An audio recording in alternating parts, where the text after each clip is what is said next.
Hello बच्चों, कैसे हैं आप सब। उम्मीद करते हैं आप लोग बहुत ही अच्छे होंगे। मैं राणा टार्जन सिंह आप सभी का स्वागत करता हूं इस वीडियो में, जिसमें हम लोग आज क्लास 10th के मैथ का मॉडल पेपर से संबंधित क्वेश्चन लेकर के आए हैं, जो कि क्वेश्चन नंबर 38 है, दीर्घ उत्तरीय प्रश्न। ठीक है, हमने लाइव में आकर के ऑब्जेक्टिव, लघु उत्तरीय प्रश्न और दीर्घ उत्तरीय प्रश्न में 31, 32, 33, 34, 35 और 37 नंबर क्वेश्चन बताया है। आप जाकर के देख सकते हैं वहां पे। ठीक है, इस वीडियो में आज हम क्वेश्चन नंबर 38 बताएंगे और एक और वीडियो लेकर के आएंगे जिसमें क्वेश्चन नंबर 36 बताएंगे, जो कि कंस्ट्रक्शन से है, रचनाएं से। ठीक है, एक क्वेश्चन आपको ब्रीथ से संबंधित है। तो आइए इसको हम लोग समझते हैं कि क्वेश्चन नंबर 38 क्या कहता है। क्वेश्चन नंबर 38 कहता है कि सिद्ध करें कि वृत्त की दो समानांतर स्पर्श रेखाओं के बीच एक स्पर्श रेखा का अंतःखंड केंद्र पर समकोण अंतरित करता है। क्वेश्चन बनाने से पहले आपसे रिक्वेस्ट है कि वीडियो को लाइक कर लें। ठीक है, अपने दोस्तों के बीच इस वीडियो को शेयर कर दें ताकि वो भी क्या करें, इसका फायदा उठा पाए, है ना, एग्जाम में। और नए होंगे तो चैनल को भाई साहब आप लोग सब्सक्राइब कर लेंगे। दीदी लोग से भी रिक्वेस्ट है, ठीक है, ये काम कर दीजिएगा ताकि हमारा भी मनोबल बढ़ा रहे। आइए हम लोग आते हैं। तो आपके पास फिगर ए रहा। ठीक है, एक वृत्त है जिसका केंद्र क्या है, ओ है। ओ केंद्र वाला वृत्त है जिसके दो समानांतर स्पर्श रेखाएं कौन कौन है, तो ए बी तथा सी डी, दो क्या है, स्पर्श रेखाएं हैं। एक अन्य स्पर्श रेखा कौन है, तो ईएफ है। ईएफ कह ले या पीक्यू, कुछ भी रख सकते हैं आप। ईएफ यहां पे क्या है, एक अन्य स्पर्श रेखा है। ठीक है, अब जो है AB का स्पर्श बिंदु, AB का स्पर्श बिंदु P है, CD का स्पर्श बिंदु Q है और EF का स्पर्श बिंदु R है। ठीक है, यहां लिखेंगे हल में, माना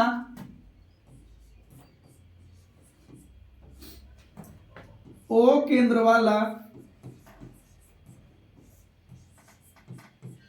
O केंद्र वाला एक वृत्त है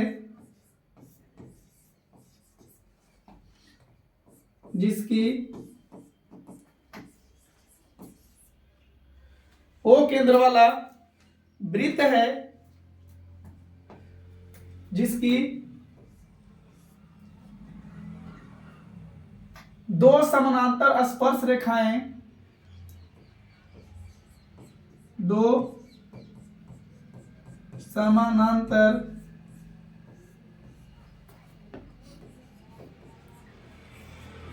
स्पर्श रेखाएं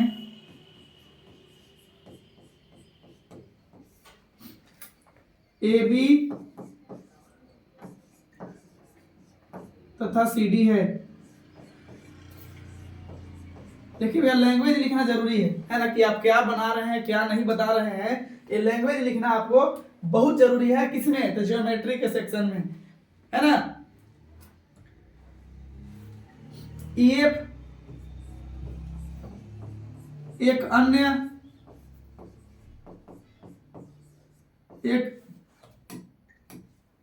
अन्य स्पर्श रेखा है, स्पर्श रेखा है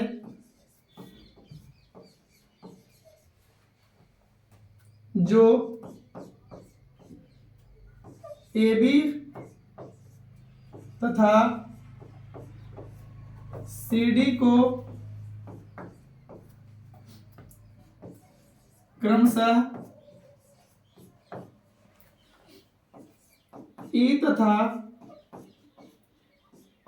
F पर प्रतिच्छेद करती है, प्रतिच्छेद करती है।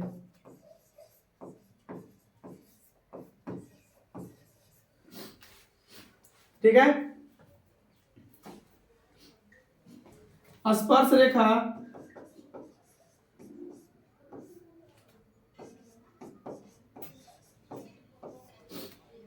ए बी सी डी तथा ई एफ वृत्त को बिंदु क्रमशः बिंदु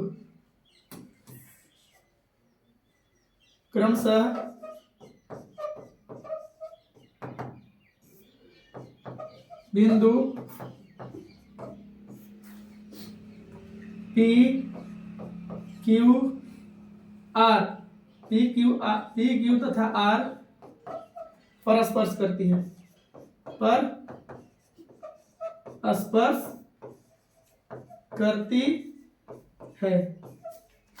इतना हो गया लैंग्वेज इसके बारे में। ठीक है, ये जो फिगर हमने बनाया इसके बारे में इतना आपको वहां पे लिखना है। इसके बाद नेक्स्ट पेज पे हम लोग चलेंगे, फिर इस फिगर को ले लेंगे, है ना।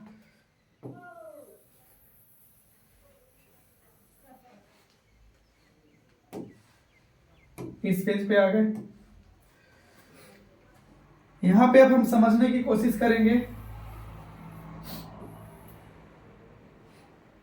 लिखेंगे सिद्ध करना है कि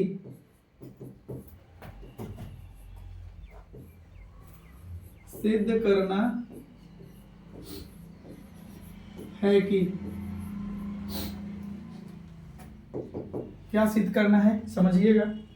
क्वेश्चन क्या बोला कि अंतःखंड केंद्र पर क्या करती है, समकोण अंतरित करती है।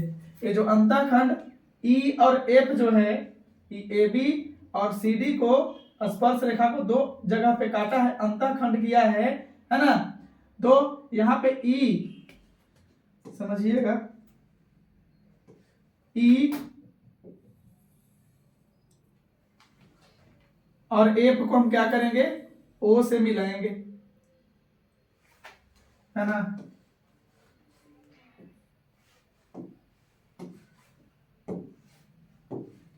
ई और एफ को ओ से मिला दिए। तब यहां पे कहता है कि यहां जो एंगल बन रहा है ई ओ एफ, 90 डिग्री है ना। यही प्रूफ करना है हमें। ठीक है, आइए नेक्स्ट पेज पे इस फिगर को ले लेते हैं। इसको हटाइए और जो पीछे बताया उसको ले लेते हैं यहाँ पे। ठीक है, कॉपी टू पेस्ट। ठीक है,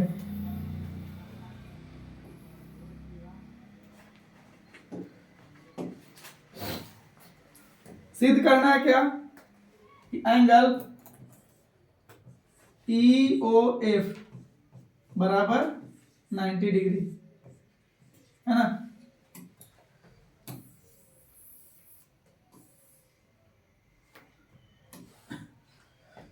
रचना करेंगे क्या,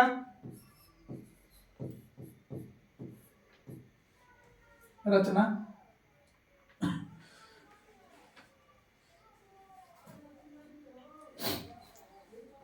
यहां हो जाएगा कि ओ पी ओ क्यू तथा ओ आर को मिलाया।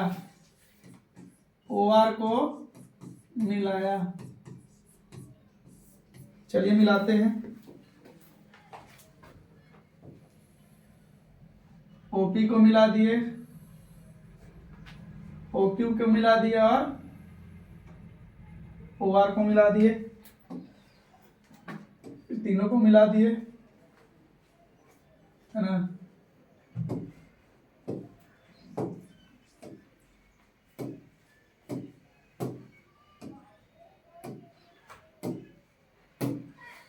ओपी, ओक्यू और ओआर को हमने क्या कर दिया, मिला दिया। तो यहाँ पे ओपी, ओआर और ओक्यू क्या है, वृत्त की त्रिज्या है। क्या है, वृत्त की त्रिज्या है। यहां लिखेंगे ओपी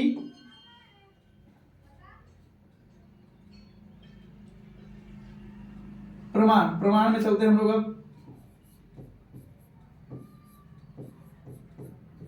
प्रमाण, अब बताइए ए बी और सी डी क्या है,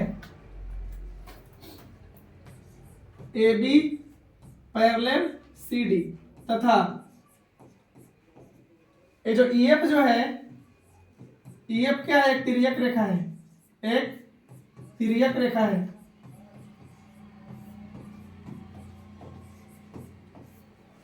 ई एफ क्या है, एक तिर्यक रेखा है जो ए बी को ई बिंदु पर और सी डी को एफ बिंदु पर प्रतिच्छेद करती है। नाइन्थ में आपने पढ़ा होगा कि जब दो पैरेलल रेखा को एक तिर्यक रेखा प्रतिच्छेद करती है तो एक ही ओर के अंतःकोणों का योग कितना होता है, 180 डिग्री के बराबर होता है। एक ही ओर के अंतःकोण देखिए, ए वाला है ना और ए वाला, ये दोनों का योग कितना हो जाएगा, 180 डिग्री हो जाएगा। तो यहां लिखेंगे क्या, कोण ए ई एफ, कोण ए ई एफ प्लस कोण C F E, C F E बराबर कितना, सी एफ ई बराबर 180 डिग्री, है ना। एक ही ओर के अंतःकोणों का योग कितना होता है, 180 डिग्री होता है। ठीक है, यहां तक किसी को दिक्कत नहीं होनी चाहिए। अब जो है ध्यान दीजिएगा, अब चलेंगे हम ये दो त्रिभुज में, ए वाला त्रिभुज में और ए वाला त्रिभुज में। ठीक, आइए लिखेंगे ट्रायंगल पीओई, पीओई तथा ट्रायंगल क्यू ईओआर, पीओई और ईओआर में आपको दिख रहा होगा, अगर इसका हम लेते हैं ओपी, इसका लेते हैं आर ओ ई लिखा है यहां पे, आर ओ ई, आर ओ ई। अगर हम इस ट्रायंगल का अगर हम ओपी लेते हैं तो इसका क्या लेंगे, ओ आर लेंगे। ओपी बराबर ओ आर, और दोनों क्या है, वृत्त की त्रिज्या, और वृत्त की त्रिज्या हमेशा क्या होता है, बराबर होता है। एक ही वृत्त की सभी त्रिज्या आपस में क्या होती है, बराबर होती है। तो ओपी बराबर ओ आर, यहाँ पे क्या हो जाएगा, इक्वल हो जाएगा, बराबर हो जाएगा। और आपको पता है कि किसी भी वृत्त को अगर बाह्य बिंदु से स्पर्श रेखाएं हम डालते हैं, दो स्पर्श रेखा जाती है और ये दोनों आपस में क्या होती है, बराबर होती है। तो यहाँ ई क्या है, इस वृत्त का क्या है, बाह्य बिंदु है, और बाह्य बिंदु से ए वाला रेखा और ए वाला रेखा यानी कि ई पी और ई आर दोनों क्या हो जाएगा, इक्वल हो जाएगा। तो यहां लेंगे क्या, ई पी और ई आर, ई पी बराबर ई आर, है ना। बाह्य बिंदु से खींची गई स्पर्श रेखाएं बराबर होती है, बाह्य बिंदु से खींची गई स्पर्श रेखा बराबर होती है, बराबर होती है, होती है। ठीक है, तो यहां पे दो भुजा तो हमें मिल गया, तीसरा भी हो सकता है क्या, तो तीसरा दोनों में उभयनिष्ठ है। ओई क्या है, दोनों त्रिभुज में है, इस त्रिभुज के लिए भी और इस त्रिभुज के लिए भी है। तो यहां लिखेंगे ओ ई इक्वल टू ओ ई, क्या हो जाएगा, उभयनिष्ठ हो जाएगा। क्या हो जाएगा, उभयनिष्ठ, उभयनिष्ठ। ठीक है, तो यहां किसी भी दो त्रिभुज की सभी भुजाएं क्या होती है, संगत भुजाएं आपस में बराबर होती है, तो दोनों त्रिभुज क्या हो जाता है, सर्वांगसम हो जाता है। क्या हो जाता है, सर्वांगसम। तो यहां हो जाएगा क्या, त्रिभुज कौन, POE, POE सर्वांगसम हो जाएगा त्रिभुज ROE के, ROE के क्या हो जाएगा, सर्वांगसम हो जाएगा। और इसको यहाँ पे इक्वेशन फर्स्ट मान लीजिएगा। ठीक है, यहां तक किसी को दिक्कत नहीं होनी चाहिए। अब जो है, जब दोनों त्रिभुज सर्वांगसम हो गए तो इनके कोण भी क्या हो जाएंगे, इक्वल हो जाएंगे, संगत कोण इक्वल हो जाएगा, है ना। जब दो त्रिभुज सर्वांगसम हो जाते हैं तो इनके संगत कोण क्या हो जाता है, इक्वल हो जाता है। तो यहां पे हम क्या लिख सकते हैं, ध्यान दीजिएगा, PEO, समझिएगा, PEO तो क्या हो जाएगा, REO। यहां त्रिभुज के अनुसार हम लोग चलते हैं कि कोण अगर हम लिखते हैं PEO बराबर क्या हो जाएगा, कोण REO, अगर PEO चले हैं तो REO, ध्यान दीजिएगा, PEO REO ये दोनों एंगल क्या हो गए, यहाँ पे इक्वल हो गए, दोनों एंगल क्या हो गए, इक्वल हो गए। इसको समीकरण क्या मान लेंगे, सेकेंड। एक एक पॉइंट वहां पे आएगा।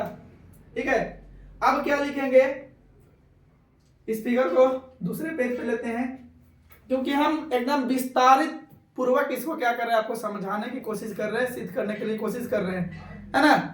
घबराना नहीं है, शांति से आराम से लास्ट तक देखते रहिए, आपको बिल्कुल समझ में आएगा। आते हैं नेक्स्ट पेज पे। ठीक है, उस पे फिगर लेते हैं ताकि अच्छे से क्या हो, समझ में आ जाए, है ना। कॉपी टू नेक्स्ट पेज, यहां आ गया। अब जो है हमें ए दो त्रिभुज में चले, अब ए दो त्रिभुज में चलना है, एक मिनट, ए दो त्रिभुज में चलना है ना। ए दो त्रिभुज को क्या करना है, सर्वांगसम सिद्ध करना है। तो क्या लिख देंगे, सिमिलरली, है ना, सिमिलरली लिख सकते हैं या इसी प्रकार लिख करके कर सकते हैं। ठीक है, नहीं तो फिर से चलते हम लोग ट्रायंगल किसमें, इसी प्रकार लिख दीजिए ना, इसी प्रकार सिमिलरली क्या हो जाएगा, ट्रायंगल क्या, तो क्या लिए थे, POE ना, यहां हो जाएगा QOF, QOF सर्वांगसम हो जाएगा ट्रायंगल किसके, तो ROF के, ROF के सर्वांगसम हो जाएगा। और जब दो ट्रायंगल क्या होते हैं, सर्वांगसम होते हैं, क्यों सर्वांगसम होगा समझिएगा, OQ और OR, तो वृत्त की त्रिज्या आपस में बराबर हो गई।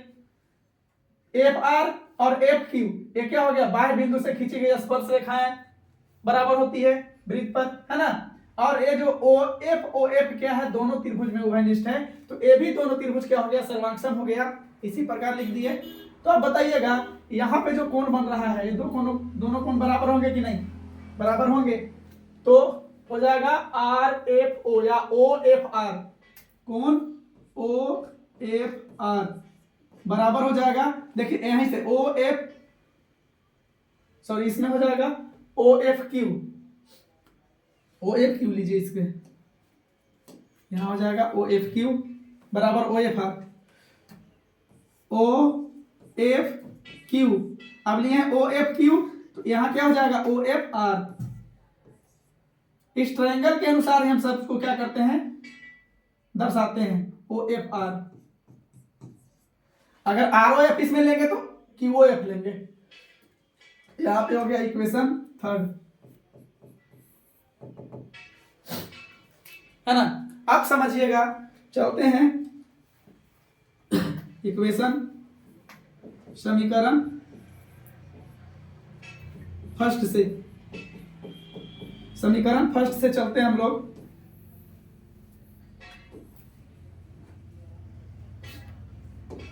समीकरण फर्स्ट मेरा क्या था, यहीं पे समीकरण फर्स्ट को वहां पे ले लेते हैं।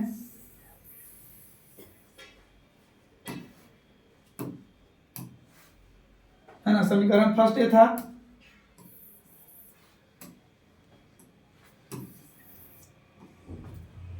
अब देखिए कोण AEF,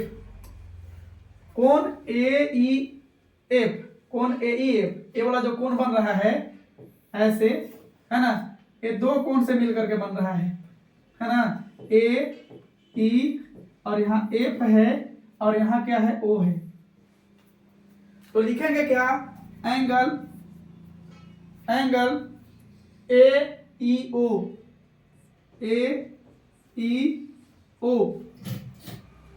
एंगल AEO।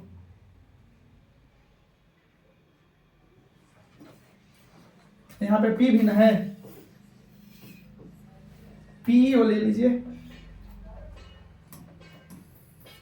PEO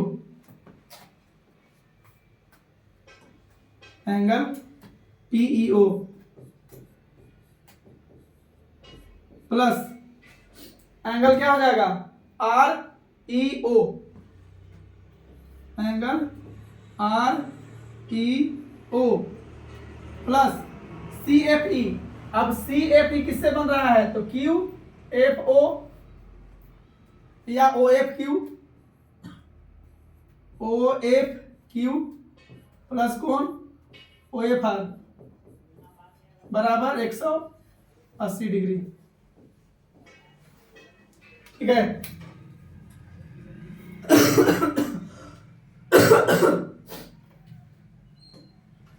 यहाँ क्या, PEO, ठीक है।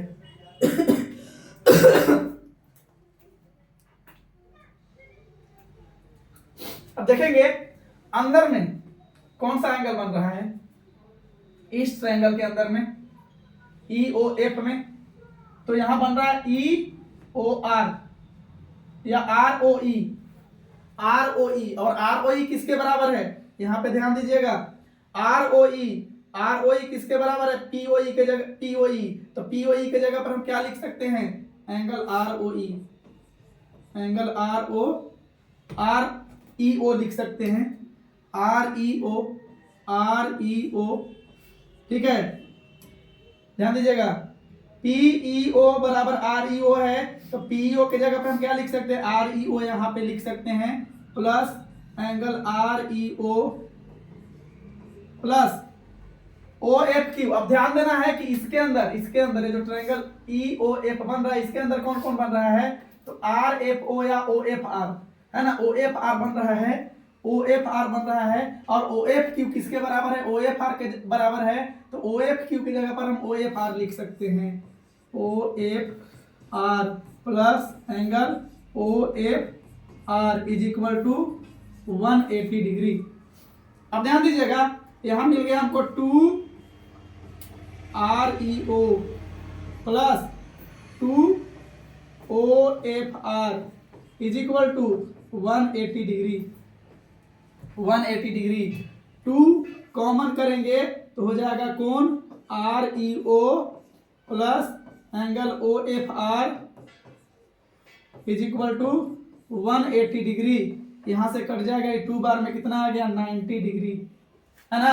अब चलेंगे हम लोग ट्रायंगल किसमें, तो EOF में चलेंगे हम लोग, ट्रायंगल EOF में चलेंगे, तो यहाँ पे एंगल हमको क्या मिल रहा है, EOF plus angle REO plus angle OFR बराबर। अब त्रिभुज के तीनों कोणों का योग कितना होता है, 180 डिग्री होता है। त्रिभुज के तीनों कोणों का योग कितना, 180 डिग्री। समझिएगा, ये जो ट्रायंगल बन रहा है इस प्रकार से बन रहा है, ध्यान दीजिएगा, यहाँ है E, यहाँ है F और यहाँ है O, ठीक है। तो ई ओ एफ एक एंगल हो गया, दूसरा एंगल क्या हुआ, आर ई ओ,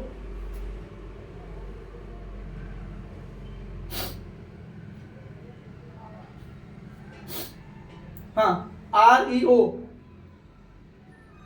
ठीक है ठीक है ठीक है, आर ई ओ।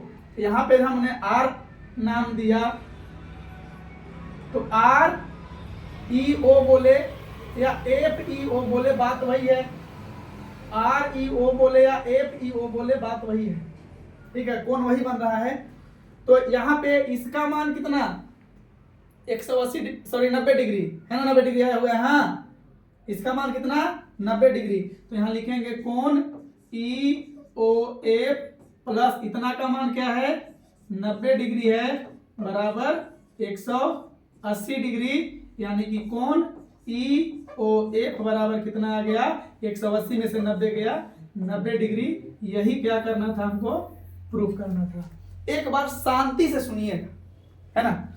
यहां कहिएगा कि सर आर ई ओ आप लिए हैं, एफ ई ओ होना चाहिए था, आर ई ओ लिए हैं, एफ ई ओ होना चाहिए था।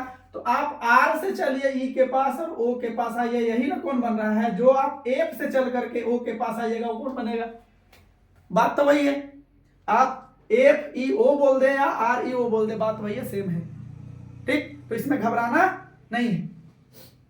ओ एफ आर, अब ओ एफ आर तक पहुंचे यही कौन बनेगा, या ओ एफ ई तक पहुंचे वही कौन बनेगा, बात आ रही समझ में। तो यहां पे ए वाला कोण और ए वाला कोण और ए वाला कोण तीनों मिला करके 180 डिग्री, और ए दोनों का योगफल कितना है 90 डिग्री है। तो ये तो इकलौता 90 डिग्री होगा ही भाई। यही प्रूफ करना था हमको, और प्रूफ कर चुके फाइनली, है ना, ठीक है। अगर वीडियो अच्छा लगा हो तो चैनल को जरूर सब्सक्राइब कर दीजिएगा, है ना, और कमेंट में जरूर लिखिएगा कि आपको वीडियो समझ में आया या नहीं, क्वेश्चन समझ में आया या नहीं। फिर मिलते हैं हम लोग अगले वीडियो में इसी एनर्जी के साथ, तब तक के लिए धन्यवाद।